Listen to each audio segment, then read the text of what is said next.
హల్లెలూయా. మన యేసుక్రీస్తు ప్రభు వారు మేలు చేసే దేవుడు. హల్లెలూయా. మరి మనకి మన తండ్రి ఆయనే. హల్లెలూయా. దేవునికి మహిమ కలిగిన గాక. సాధారణంగా తల్లిదండ్రులు బిడ్డలని పోషిస్తారు. హల్లెలూయా. పెంచి పెద్ద చేస్తారు. హల్లెలూయా. అలాగే వాళ్ళు మనల్ని పోషించడానికి శ్రమిస్తారు. హల్లెలూయా. దేవునికి మహిమ కలుగును గాక. కాబట్టి దేవుడు తన బిడ్డలకి, తనను నమ్ముకున్న వారికి, హల్లెలూయా, దేవుడికి పక్షపాతం లేదు. మంచి వాళ్ళ మీద చెడ్డ వాళ్ళ మీద కూడా ఎండ వర్షం కురికింతాడు. కానీ తనని దేవుడిగా ఆశ్రయించిన వారిని, హల్లెలూయా, ఎవరైతే ప్రభువా నువ్వే నాకు దిక్కు, నిజంగానే దేవుడు మనకి దిక్కై ఉన్నాడు. మనం చాలాసార్లు మనం గర్వంగా మాట్లాడతాం, ఎవడో నాకు అవసరం లేదు. చాలా గర్వంగా మాట్లాడతాం. నాకు బలం ఉందని, తెలివి ఉందని, నాకు ఉన్నటువంటి శక్తిని బట్టి, ఆరోగ్యాన్ని బట్టి నేను ఏదైనా చేయగలను అని మనం అందరం కూడా చాలా గర్వంగా మాట్లాడుకుంటాం. ఈ రోజున నాకు ఆశ్చర్యం వేసింది. మనం ఎన్నో విషయాల్లో నలిగిపోతున్నాం. ప్రభువా ఎందుకు నాయన ఇదో పలానా కాడని మనకి ఇలా డబ్బులు రావాల్సి ఉంది, అవి వచ్చి అప్లోడ్ ఏమో పీకేస్తున్నారు పక్క నుంచి, రావాల్సిన డబ్బులు రావట్లేదు. అన్ని విధాలుగా అన్ని పరిస్థితులు కూడా దూరాలు మూసిపోయినాయి, నలిగిపోతూ ఉన్నాం మనం. ఓ పక్క నుంచి శ్రమ, ఇబ్బంది. మనం అందరం కూడా సంతోషంగా పైకి కనపడుతున్నాం, కానీ లోపల అందరం కూడా దుఃఖంతో ఉన్నారు. హల్లెలూయా. పైకి చూడడానికి అందరం కూడా గంభీరంగా అంటున్నాం. హల్లెలూయా. కానీ లోన సంతోషం లేదు. ఈ రోజున నాకు ఎంత దేవుడు కనువిప్పు కలిగించాడంటే, మన నలుగులాట్లే, మన బాధలు, మనకి భయంకరమైనటువంటి అప్పులు, బాధలు, రకరకాల సమస్యలు, ఇవన్నీ పక్కన పెడితే నేను కరెక్ట్గా ఈరోజు ఒక పని మీద రాజనగరం వస్తే, మీకు తెలుసో లేదో తెలియదు కానీ రాజనగరంలోని వినాయకుడి గుడి దగ్గర, గాంధీ బొమ్మ దాటిన తర్వాత కొంచెం ఎదరికి వస్తే వినాయకుడి గుడి దగ్గర మహేష్ గారని ఒక ఆయనకి పెద్ద అపార్ట్మెంట్ ఉంది. చిన్న అపార్ట్మెంట్ కాదు, రాజానగరంలోనే నెంబర్ 1 అపార్ట్మెంట్ ఉంది. ఆయన 10 కోట్లు ఉంటుంది, అది పైనే ఉంటుంది. మనిషి ఒక 50 సంవత్సరాల పైన ఉంటుంది. వైశ్యస్, మంచి ధనవంతులు. ఆయన కొట్టి దగ్గర ఉంటుంది, ఏముండదు మీకు తెలిసి ఉంటుంది. రాజమండ్రిలో దొరికి ఏదన్నా ₹1 ఎక్కువ ఉంటుంది, కానీ ఆయన దగ్గర ఉంటుంది. వినాయకుడి గుడి దగ్గర పక్కన షాపు, పెద్ద షాపు. ఫస్ట్ ఈ పక్కన ఉండేవారు, వాళ్ళు ఈ దారిలో ఉండేవారు. కానీ ఇప్పుడు ఈ పక్క వస్తారు, పెద్ద షాపు కట్టుకున్నారు. ఆశ్చర్యం ఏంటంటే ఇవాళ ఆయన ఫ్లెక్సీ ఉంది. ఫ్లెక్సీ చూసిన వెంటనే ఏంట్రా బాబు, ఓ సాధించేసినట్టు, ఏదో సాధించేసినట్టు తెగ ఇదైపోతున్నాం మనం. ఆయన ప్రయాణమే లేదు కదా. హల్లెలూయా. గుడ్డి కంటే మెల్ల బెటర్, మెల్లే నయమంటారు కదా. హల్లెలూయా. బతుకున్నాం కాబట్టి అప్పులు, బాధలు అన్నీ పడుతున్నాం, కానీ అసలు ఆ ఫ్లెక్సీలో ఉంటే గొడవలేదు. హల్లెలూయా. అంతవరకు వెళ్ళలేదు కదా, మన మరణానికి అప్పగించలేదు కదా. బాధలకు అప్పగించిన దేవుడు మనం మరణానికి అప్పగించలేదు కదా. హల్లెలూయా. చక్కని భార్య, పెట్టులో మంచి ఆస్తి, రోజు రొటేషన్ అవుతుంది. ఒక 4-5 వేలు 10,000 రొటేషన్ అవ్వచ్చు. కొట్టు, మంచి షాపు సెంటర్లో. ఎన్నున్నా ప్రేమ ఉంటుంది కదా. ప్రేమ లేకపోతే ఏంటి అసలు మనం, అసలు మనకి ఆ గ్యారంటీ కూడా లేదు కదా. మనకి ఏమన్నా ఫిక్స్ చేసుకుని ఏమన్నా కుట్టామా, మ్యాచ్ ఫిక్స్ చేసుకుని కుట్టామా, ఇంతకాలం ఉంటామని అనుకున్నాను కూడా లేదు కదా, అంత క్షేమంగా ఉంటానది కూడా లేదు కదా, ఎప్పుడు ఎలా ఉంటాం అన్నది కూడా తెలియదు కదా. హల్లెలూయా. కాబట్టి దయచేసి జ్ఞాపకం చేసుకోండి, దేవుడు మనల్ని నలిపేస్తున్నాడు, బాధ పెట్టేస్తున్నాడు, శ్రమలు పెట్టేస్తున్నాడు, ఇబ్బందులు పెట్టేస్తాడు అనుకుంటాం. కానీ దేవుడు ఎన్ని బాధలు పెట్టినా దేవుడు మనకు మేలు చేయడం మానేలేదు. హల్లెలూయా. ఎందుకంటే మనం సజీవుల లెక్కలోనే ఉన్నాం. హల్లెలూయా. ఈ రోజున మంచి అందం ఉన్నా, డబ్బు ఉన్నా, ఎంతమంది బంధువులు ఉన్నా,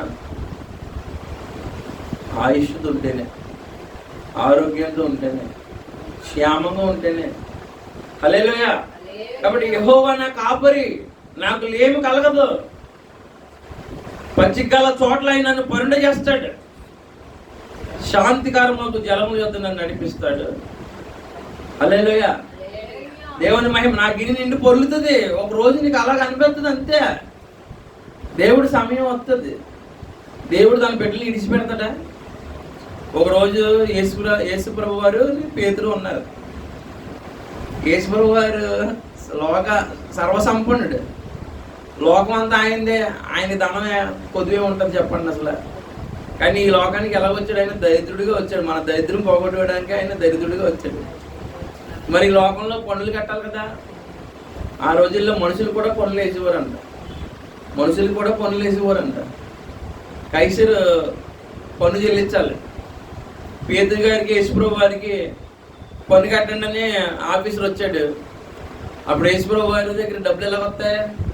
ఏ రోజుకి ఆ రోజు ఆయన శిష్యులు 12 మందిని పోషించాలి. మన ఇంట్లో ఒకరిని పోషించుకోలేకపోతున్నాం. ఆయనేమో ఎవరి దగ్గర ఫీజు తీసుకోవడం, ఎవరన్నా పెడితే తినేమంటున్నాడు అంతే. ఏమన్నా దాచుకుంటాడంటే దాచుకోడు. సంచి ఎవరి దగ్గర ఉంటుంది? యోధా ఇస్కరేజ్ ఆయన దగ్గర ఉంటుంది, సంచి ఆయన దగ్గర ఉంటుంది. ఆయన ఏమంటాడు? వెళ్ళాం ప్రభు, ఆయన అందులో వేస్తుంటాడు ఆల్రెడీ, కొంచెం అందులో అతను తీసేసుకుంటూ ఉంటాడు. ఏమన్నంటే వీళ్ళకేమో బయటికి వెళ్ళి బజార్కి వెళ్ళి కొనుక్కుని వచ్చాను ప్రభు, 12 మంది చేపలు కొన్నాం, రొట్టెలు కొన్నాం, ఇంకెక్కడ ఉంటాయి ప్రభు? ఏమి ఇచ్చారు ప్రభు? ప్రజలు మన దగ్గర తినేసేవాళ్ళు తప్ప మనకి ఇచ్చేవాళ్ళు కాదు అని ఏదో చెప్తుంటాడు. హల్లెలూయా. దేవుని స్తోత్రం. కానీ దేవుడు 5 రొట్టెలు 2 చిన్న చేపలు ఆయనే ఆశీర్వదించి అందరికీ పంచిపెట్టాడు. ఇంకా ఆయన అందరికీ ఇవ్వాలి తప్ప ఆయనకి ఎవరు ఇస్తారు?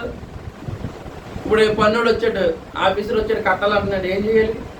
పేతురు ట్యాక్స్ కట్టమంటున్నాడు యేసుప్రభు వారు. హల్లెలూయా. ఇదిగో దేవుడు అన్నాడు యేసుప్రభు, చేపను పట్టమన్నాడు. హల్లెలూయా. షేకేళ్ళు ఉంటుంది, అందులో ఒక చేపను పట్టమంటే పట్టాడు. అందులో ఆ చేప నోట్లో షేకేళ్ళు ఉంది. హల్లెలూయా. అది కైసరు ముద్ర వేసి ఉంటుంది. ఆ రోజు ఆ పన్ను ఇద్దరికి సరిపోద్ది అనమాట. హల్లెలూయా. ఇద్దరికి ఆ పన్ను కట్టిస్తారు యేసుప్రభు. చేపను పడితే చేపలో ఏముందండి? మనం కూడా అనుదినం భయపడిపోతున్నాం. ఈ బ్రతికి ఎలాగా అవుతుంది నాయన, ఈ అప్పులు ఎలా నాయన, ఈ ఇబ్బందులు ఎలా నాయన, ఈ పిల్లల ఈ అవసరాలు ఎలా నాయన, ఎన్నెన్నో బ్యాంకులో కట్టాలి నాయన. హల్లెలూయా. సీట్లో ఉన్నారు ప్రభు, డోకరా ఉంది నాయన, ఎలా నాయన, ఎలాగా చేపను పట్టమన్నాడు. చేపలోంచి ఏమొచ్చింది? యేసుప్రభు మాట అన్నాడు, భయపడకు, నేను పేరు పెట్టి పిలుచుకున్నాను, నీవు నా సొత్తు అన్నాడు. హల్లెలూయా. హల్లెలూయా. సింహం పిల్లలైన ఆకలి కొంటే కానీ దేవుడు నమ్ముకున్న వాళ్ళు కన్నా మేలు ఏమైనా కొద్దిగా ఉంటుందా? జ్యూసు 80 రూపాయలు, 60 రూపాయలు. ఇంటికాడ చేసుకోవాలి కానీ అందరూ అన్నిసార్లు తాగగలవా? అలాగా దగ్గర అనపర్తి దగ్గరలో ఇలాగా మెండపేట వెళ్ళి దారిలో జ్యూస్ 20 రూపాయలు కట్టాడు ఎవడో. కానీ చూసారండి, మన గురించి రేట్లు తగ్గిపోతాయి. మనకి ఎవరైనా కీడు చేస్తే మేలు కింద మారిపోతాయి. హల్లెలూయా. మనకి ఎప్పుడు ఎవరో ఒకరు ఏదో ఒకటి మనల్ని ఎందులో మందులు ఇరికిద్దామని చూస్తారు. కానీ దేవుడు మనకు తోడే ఉంటాడు. దేవుడు చిన్న మేలు కాదు, కనిపించకుండా ఎన్నో చేస్తాడు దేవుడు. కనిపించినవే మేలు అనుకుంటాం మనం, కనిపించిన కార్యాలు కూడా చేస్తాడు దేవుడు. ఎన్నో ఆపదలు, శత్రువులు ఎంతమంది పొంచి ఉన్నారు. నన్ను ఎప్పుడు పడితే అప్పుడు లెక్కొడేద్దాం అనుకుంటాడు. హల్లెలూయా. నా యేసు ప్రభువుని లేపగలరా? నన్ను కూడా లేపలేదు. చిన్న వంక దొరికితే ఏమండి బాగున్నారంటే తప్పు. నేను ఆ ఊళ్ళో బాగున్నారా అంటారా అంటే మీకు చచ్చిపోయావా అన్నారు. ఏమన్నా తప్పే, దాన్ని రచ్చరచ్చ చేయాలని. ఎందుకని అలా కిట్టదు మనం. హల్లెలూయా, దేవునికి స్తోత్రం. కానీ దేవుడు మన పక్షాన ఉన్నాడు. హల్లెలూయా. మన పక్షాన ఉన్నాడు కాబట్టి హల్లెలూయా మన శత్రువులకు కూడా మేలు కలగాలని మనం ప్రార్థన చేస్తాం. హల్లెలూయా. కాబట్టి ఎందుకో వాళ్ళకి తెలియక మన మీద ఇరుసులు పడుతున్నారు. వాళ్ళు తెలిస్తే చేయరు, అలాగా తెలియకే చేస్తున్నారు చాలా మంది. హల్లెలూయా. కాబట్టి దయచేసి జ్ఞాపకం చేసుకోండి, మన మీద శత్రువులు పడినా, అప్పులోళ్ళు పడినా, అక్కర్లు పడినా, ఇబ్బందులు పడినా, అనారోగ్యాల మీద పడినా, అలాగే ఆర్థిక ఇబ్బందుల మీద పడినా, ఇరుకులు ఇబ్బందులన్నీ మనకు ఉన్నప్పుడు కూడా దేవుడు అంటాడు, నేను మరుగైన మన్నా నీకు ఇస్తానన్నాడు. దేవుని స్తోత్రం. మా అమ్మగారు ఎప్పుడూ మాట అనేవారు. బండలు చీల్చి నీళ్ళు ఇచ్చాడు దేవుడు, వాళ్ళ అక్కర తీర్చాడు, వాళ్ళ దాహం తీర్చాడు. దేవుడు తీరుస్తాడు. ఏ సమయంలో నీకు ఏమి ఇవ్వాలో దేవుడు తెలుసు. బండను చీల్తే నీళ్ళు వచ్చాయి, ఆకాశంలోంచి మన్నా వచ్చింది. హల్లెలూయా. ఒక మాట అన్నాడు యేసుక్రీస్తు ప్రభువారు. హల్లెలూయా. దేవుని మహిమ కలిగిన గాక. యెషయా గ్రంథం 43వ అధ్యాయం 17వ వచనంలో, వాడిగల జలములలో మార్గము కలుగజేయవాడును, రథములను, గుర్రములను, సేనను, సూర్యులను నడిపించేవాడు నాకు యెహోవా. హల్లెలూయా. ఏంటంటే వాడిగల జలాల్లో మార్గాలు చేస్తాడంట. హల్లెలూయా. హల్లెలూయా. వాడిగల జలాల్లో ఏంటంటే వాడిగా ప్రవహించే జలాల్లో ఆయన మార్గం చేస్తాడు. హల్లెలూయా. దేవుని మహిమ కలుగును గాక. హల్లెలూయా. హల్లెలూయా. మార్గం కలుగు చేయవాడు. హల్లెలూయా. నాకు ఆశ్చర్యం వేసింది ఇక్కడ, రథమును, గుర్రమును, సేనను, సూర్యులను నడిపించేవాడు. హల్లెలూయా. ఎవరైనా రథాన్ని నడిపిస్తాడు? లేదా సైన్యాన్ని ఎత్తిపతి అయితే సైన్యాన్ని నడిపిస్తాడు. రథం తోలివాడు రథం తోలుతాడు. సైన్యాధిపతి సైన్యాన్ని నడిపిస్తాడు. హల్లెలూయా. సూర్యులను, సేనను, హల్లెలూయా, రథాలను అన్నీ నడిపించేవాడు నేనే. గుర్రాలను, హల్లెలూయా, అన్నీ నడిపించేవాడు ఆయనే. నిన్ను కూడా నడిపించగలడు.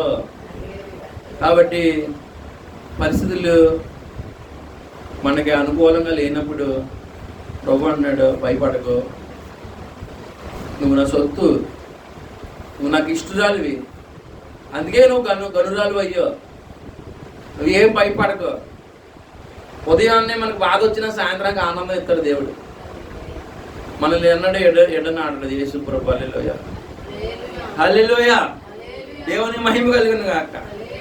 ఇంకా ఆయన చెప్పిన మాటలు, రథాలను, సూర్యులను, సేనను, హల్లెలూయా, హల్లెలూయా, రథాలను, సూర్యులను, సేనను అన్ని నడిపించేవాడు ఆయన. ఆయన ఆజ్ఞ లేకుండా ఏది జరగదు. దేవునికి స్తోత్రం. ఇప్పుడు నీకున్న ఇబ్బందులు ఆయన పోగొట్టగలడు. హల్లెలూయా. ఒక చిన్న మాట, మనకు ఆకలి వేస్తుంది కాబట్టి పని చేస్తున్నాం మనం. ఏంటి, ఆకలి లేదనుకోండి పని ఉంటుందా? వ్యవసాయం ఉంటుందా? వ్యాపారం ఉంటుందా? ఆకలి లేకపోతే ఏముంటుంది? కడుపుకి ఆకలి వేస్తుంది కాబట్టి మనం ఏం చేస్తాం? పని చేస్తున్నాం. ప్రపంచం అంతా నడుస్తుంది ఆకలి వల్ల. హల్లెలూయా. కాబట్టి దేవుడు మనకి కొదువు పెడితేనే మనం పని చేస్తాం. అన్ని దేవుడు చుట్టూ పెట్టేసాడు అనుకోండి, మనం పని చేస్తామా? ప్రార్థన చేస్తామా? హల్లెలూయా. యేసయ్యా స్తోత్రం అంటావా? యేసయ్యా సాయం చేయ అంటావా? ఆయన చెప్పినట్టు అంటావా? నిన్న రాత్రి నాకు పీర్లమ్మ ఇంటికి వెళ్ళినట్టు దేవుడు చూపించాడు. హల్లెలూయా. కానీ ఇవాళ పొద్దున్న అక్కడ తీసుకెళ్ళాడు మళ్ళీ. దేవునికి స్తోత్రం. నేను ఎక్కడికి వెళ్ళాలో ఆయన తెలుసు, నాకు నేనేం పొందాలో దేవుడు తెలుసు. ఏమి కొద్దిగా ఉండేవాడు. మ్యాంగోస్ ఈరోజు మొట్టమొదట ఆంటీ గారు ఈ సంవత్సరం మాకు ఇచ్చారు. మే నెల మధ్యలోకి వచ్చింది. ఎన్నాళ్ళు చాలా స్పీడ్గా ఉండేవాళ్ళు, ఏమో తెలియదు. ఉన్నటువంటి పరిస్థితుల్లో పడిపోయి ఇంకొక 10 రోజులు పోతే మనకి మే నెల వెళ్ళిపోతే మ్యాంగోస్ పోతాయి. హల్లెలూయా. కానీ దేవుడు ఈరోజు 9 కాయలు ఇచ్చాడు. హల్లెలూయా. దేవుడు కృపది. ఏవి కొద్దు ఉండేవాడు మనకి. హల్లెలూయా. హల్లెలూయా. ఏ పరిస్థితుల్లో ఉన్నా మనకి ఇవ్వాల్సిన మేలు దేవుడు చేస్తాడు. హల్లెలూయా. కాబట్టి నిబ్బరం కలిగి ధైర్యంగా ఉండండి, భయపడకండి. మీరు నా సొత్తు, మిమ్మల్ని నేను కొనుక్కున్నాను అన్నాడు దేవుడు. మనం దేవుని పెట్టలేం, సింహ పిల్లలం కాదు, మనం జీవంగా దేవుని పెట్టలేం. హల్లెలూయా. చిన్న చిన్న పక్షులే వాటి పిల్లలకి ఆహారం పెట్టుకున్నాయి కదా. మన పిచ్చుకల కంటే శ్రేష్ఠులం కాదా? దేవుడు మనకి ఆహారం పెట్టడా, బట్టలు ఇవ్వడా? హల్లెలూయా. మనకి అన్నీ ఇస్తాడు దేవుడు యేసుడు. హల్లెలూయా. కాబట్టి భయపడకుండా ధైర్యంగా ఉండాలి. హల్లెలూయా. ఏదో పైకి మనం అందరం ధైర్యవంతులే కనపడుతున్నాం, కానీ లోనంతా కూడా బాధలతో ఉంటున్నాం. కాబట్టి హల్లెలూయా. విశ్వాసం ఉన్నవాడు ఎలా ఉండాలి? ధైర్యంగా ఉండాలి. విశ్వాసం ఉన్నవాడు తొణకకూడదు. స్థిరంగా మనం కంచేపటికే నీరసపడిపోతున్నాం. అవన్నీ పరిస్థితులన్నీ జ్ఞాపకం చేసుకుని మనం ఇంకా డీలా పడిపోతున్నాం. పైకి మనం ఎలా కనపడుతున్నాం అండి? పైకి మాత్రం నాకేంటి అనుకుంటున్నాం, కానీ లోన ఎవరికి తెలియకుండా కురింగిపోతున్నాం. కాబట్టి దేవుడు అంటున్నాడు, ఈ రోజున మనతో చెప్తున్నాడు. హల్లెలూయా. హల్లెలూయా. ఇశ్రాయేలీయుల రాజు అంటండి, పైనేమో రాజు బట్టలు వేసుకున్నాడు, కానీ లోన గోనె పట్టు ఉందంట. ఇవాళ మనం అందరం ఎలాగున్నాం? హల్లెలూయా. ఏలియాని దేవుడు పిలిచాడు. ఏలియాని దేవుడు పిలిచాడు. సారెపేతు గ్రామంలో యెదవరాల చేత పోషించాడు. హల్లెలూయా. కాబట్టి దేవుడు నిన్ను పిలిచాడు, నువ్వు ఆయన నమ్ముకున్నావు. కాబట్టి నువ్వు దేవుడిని ఆధారం చేసుకుని హాయిగా బతకాలి. మనం దేవుడిని ఆధారం చేసుకున్నవాడు మళ్ళీ ప్రభువా నాకు నువ్వే దిక్కు అని మళ్ళీ ఇందులోకి వెళ్తుంటాం. మనం మన తెలివి కాదు, మన బలం కాదు. ఇందాక చెప్పుకున్నట్లుగా దేవుడే మనకు ఆధారం. దేవుడే మనకు ఆధారం అయినప్పుడు మనం కూడా ఆయన పట్టుకునే అయ్యా నువ్వు నాకు ఆధారం అని అన్నట్టుగా మనం ఉండాలి. కొంచెం అవసరం తీరితే, కొంచెం దప్పిక తీరి, కొంచెం ఆకలి తీరితే దేవుడు ఎవరు అంటాం మనం. హల్లెలూయా. ఇలాగ ఏసీలో పడుకుని హల్లెలూయా చక్కగా ఇంకా ప్రార్థనకి అన్నీ అయిపోతాయి. కొంచెం రిలీఫ్గా ఇచ్చాడంటే మనం దేవుడిని పక్కనెట్టేస్తాం. అందుకనే దేవుడు ఏదో ఒక ముళ్ళు మనకి పెడుతూనే ఉన్నాడు. ఎందుకని? ఏ ముళ్ళు లేకపోతే మనం మనుషులం కాదు. హల్లెలూయా. దేవునికి మహిమ కలుగును గాక. ఆయన ఆధారం అన్నప్పుడు ఆయనే తలుచుకుని, ఆయనే స్మరించుకొని, ఆయన మీద ఆధారపడి ముందుకుని ప్రతి క్షణం కూడా దేవుళ్ళో ముందుకు వెళ్ళాలి. మనం అన్ని విషయాల్లో ప్రార్థన చేసుకుంటూ మన మాటల వల్ల మన సాక్ష్యం ఏంటి, మనం ప్రతి అడుగు కూడా దేవుడికి ఇష్టంగా ప్రభువా నువ్వు నాకు ఉన్నావు, ప్రభువా నేను ప్రార్థన చేసుకుంటాను వింటావు ప్రభువా. అలాగే బయట వాళ్ళు కూడా మనకు కనపడేటప్పుడు వాళ్ళకేంట్రా దేవుడు ఉన్నారు, వాళ్ళ జీవంగా దేవుడు వాళ్ళకి ఉన్నాడు, వాళ్ళకి ఏం కొద్ది ఉంటుంది అన్నట్టుగా మనం కూడా ఉండాలి. ఆ విశ్వాసం అంటే విశ్వాసం లేనట్టు అయిపోయింది ఆ పని, ఇంకా అయిపోయింది. ఇప్పుడు వరకు నేను ఎడిసిన్ కానీ ఏదో రకంగానే ఇప్పుడు నుంచి మాత్రం ఇంకా అయిపోయింది, అంతా అయిపోయింది. హల్లెలూయా. ఇప్పుడు నుంచి ఏమైపోయింది? ఎంతవరకు నడిపించింది దేవుడు, ఇంకా నడిపించలేడా? హల్లెలూయా. నేనైతే ఇందాక మా అబ్బాయి ముందుగా ఇచ్చాడు, ముందుగా ఎవడో ఇచ్చాడంట, ఇస్తే కొట్టమంటే ఈ చెయ్యి పడిపోవడం వల్ల ఈ చెయ్యి పని చేయదు. కత్తి తీద్దామంటే పట్టుకోవడానికి ఏమో ఈ చెయ్యి పని చేయట్లేదు, కొట్టదామంటే ఈ చెయ్యి పని చేయట్లేదు. హల్లెలూయా. ఇంక నేనేం చేయగలను? ఒకవేళ నేను పనులకు వెళ్ళగలనా? ఏం చేయలేదు, నా చేస్తే ప్రార్థన చేయాలి, లేకపోతే వాకింగ్ చెప్పాలి, దేవుడి సన్నిధిలో కూర్చోవాలి తప్ప నేను ఏం చేయలేదు. నన్ను దేవుడే పోషించాను. ఇంకా నాకు దిక్కు దేవుడే. హల్లెలూయా, దేవుడికి స్తోత్రం. ఎవడన్నా ముందుగా కొట్టుబడన్నా మనం జాయిన్ చేసుకున్నాడంటే ముందుగా పట్టుకోవాలి. ముందు 2 సార్లు కింద పడిపోయింది. కత్తి ఎత్తేనేమో అరగంటకి వేస్తాను ఒకటి. హల్లెలూయా. ఇంకా దిక్కు ఎవరు మనకి? దేవుడే దిక్కు. హల్లెలూయా, దేవునికి స్తోత్రం. కానీ దేవుడు మనల్ని ఏ మాత్రం కూడా చిన్న చూపు చూడడు. ఆయన తలగానే చేస్తాడు, కానీ దేవుడు నమ్ముకున్న బిడ్డలు తోకగా చేయడు. సింహం పిల్లైనా పొత్తుంటాయేమో కానీ దేవుడు నమ్ముకున్నవాడు పొత్తుండడు. హల్లెలూయా. ఆయన నమ్ముకున్నట్లుగానే మనం ప్రవర్తిస్తే మనకి ఏ కొద్దుగా ఉండదు. దేవునికి మహిమ కలుగును గాక. హల్లెలూయా. ప్రార్థన చేసుకుంటాం.